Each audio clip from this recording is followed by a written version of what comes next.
In spiritual warfare, there's essentially 7 kinds of spiritual diabolic influence. The first one is of things and animals, which is called infestation. So I want to go into the different kinds so that you get a sense of what the complexion of the warfare looks like. In relationship to human beings, there's 6. So the first one is ordinary temptation. And we're going to talk a little bit about human psychology. Don't worry, there's not an exam afterwards, so you don't have to worry. But basically in human psychology, we're just going to talk about a few things here. The first is we have 5 senses. Most of this people should know to have some degree. But there's this thing called the common sense power. Now, most people wouldn't know what that is, but that's the fact that there's a part of the brain that unifies all the 5 senses and expresses those, the information from those, into the imagination in the form of an image. At the same time, it puts it also in memory. And how do we know it does this? Well, you can be standing somewhere and somebody's baking an apple pie, and you're talking about some other thing, and you're not paying attention to the apple pie, and then later, it gets into your nostrils, you're not paying attention to it, so you don't really focus on it, but then later someone asks you, did you smell that? And you're like, yeah, I did. So, because that's one of the ways we know it. This is all done at the level of the brain here, basically, or this is all done on the material level. Okay. Then there's an immaterial level, which we'll talk about. But before we get to that, we have to talk about one other power. It's called the cogitative power. Now, the cogitative power, what it does is it looks at the image, and it goes back into the memory and looks through the memory and gets the information that bears some semblance or connection to the image, and then it brings that information back in and merges it with the image. So, for example, your mother walks into the room, you see your mother. So then it's expressed into the image. You have the image of your mother in your imagination. The cogitative power goes back into the memory, gets the information, this is your mother. Then braces it, moves it back in, and puts it in the image so that you actually recognize this is your mother. Now, the reason we know this all takes place at a material level is because of the fact that in Alzheimer's that process is blocked, so that someone will see somebody but they can't recognize them because it can't recall the stuff from memory in order for the person to be able to recognize them. Okay. The cogitative power does a couple of things. It makes these associations. So it takes what's in the imagination and it makes associations with what you've had experience with in the past and puts the two together. But it also does this thing of making an initial assessment about whether something is good or bad, not morally, but just kind of on a physical level. So, for example, the person will, you eat the chocolate. You're like, this is pretty good, right? And so you'll actually, the cogitative power makes an assessment that the chocolate is good. So the next time you see the chocolate, it's going back into the memory and realizes the pleasant experience you had with it, so it immediately says, hey, this is pretty good. This is why sometimes it's hard to keep your fingers off the chocolate. Okay. That ability to assess whether there's something is kind of good or bad on a particular level, that's a perspective that we have on the thing. It's a perspective. It's not the thing itself, that good is seeing that it's good or bad. It's a perspective that we have on it. Now that perspective, it puts on the image. That perspective is what moves your emotions. So that the emotions are moved by the image in your imagination and the particular perspective you have on the imagination. Now, how do we know it's the perspective that you have on that image that moves a particular emotion? Very simple. When people are first dating, the image that they have of their girlfriend or their new spouse is, he's so wonderful, I just love him. Or the other way around is, she's just a good woman, I love her, I'm glad I'm married. Okay. Then what happens? 5 years later, after lots of memories, she walks into the room, and then he says, okay. The perspective you have on that is very key.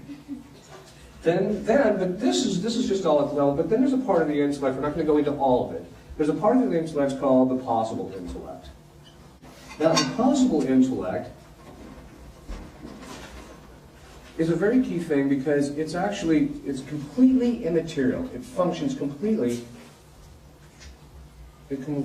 functions completely independent of matter.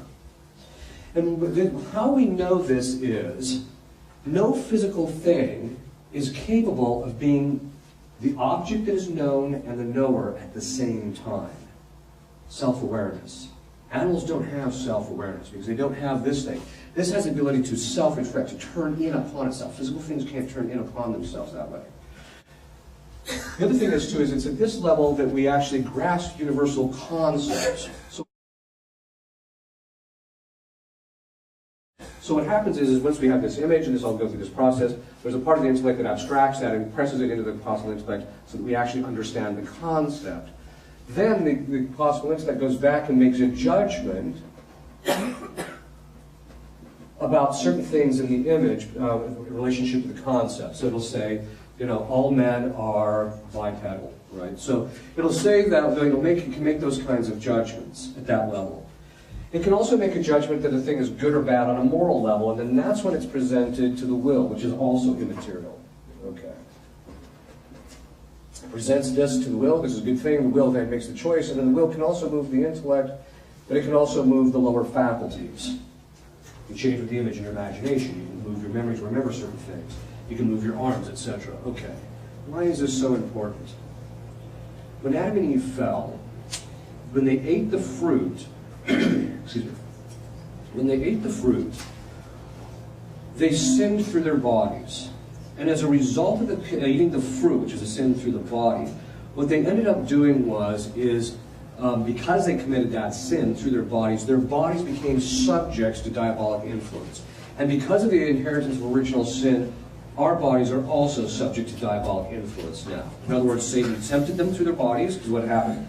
Eve sees serpent talking. But by the way, Adam committed the same sin. It's just we know how it plays itself out because it's in the Scripture it's recounted about Eve. So she sees the serpent talking. Now Eve she knew animals don't talk because she had infused knowledge. So she should have looked at that and said, "Dad, there's something not right here. I'm out of here." But she didn't. Instead, the fathers say she committed 5 sins in the fall. And I tell women, don't feel bad.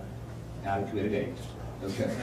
So the first sin that she committed was curiosity, pursuing a knowledge about something that she should not have been seeking after. Second thing is, then he says, "Why don't you eat the fruit?" And she says, "Because we're not supposed to." And he says, "Or we'll die." And he says, "You're not going to die. God doesn't want you to do it because you're going to be like gods."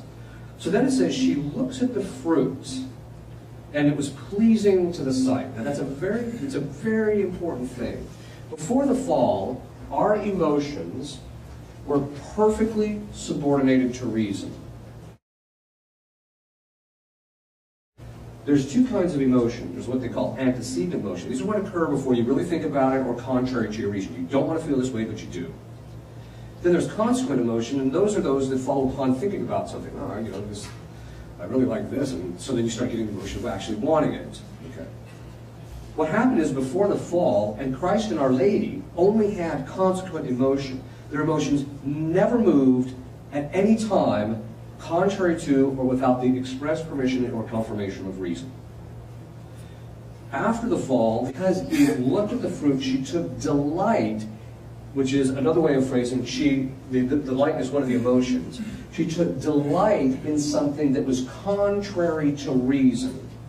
So before they had the preternatural gift where the lower faculties were perfectly subordinated to reason, because she took delight in the thing contrary to reason, she confirmed the lower faculties in pursuing an object of consideration contrary to or without reason.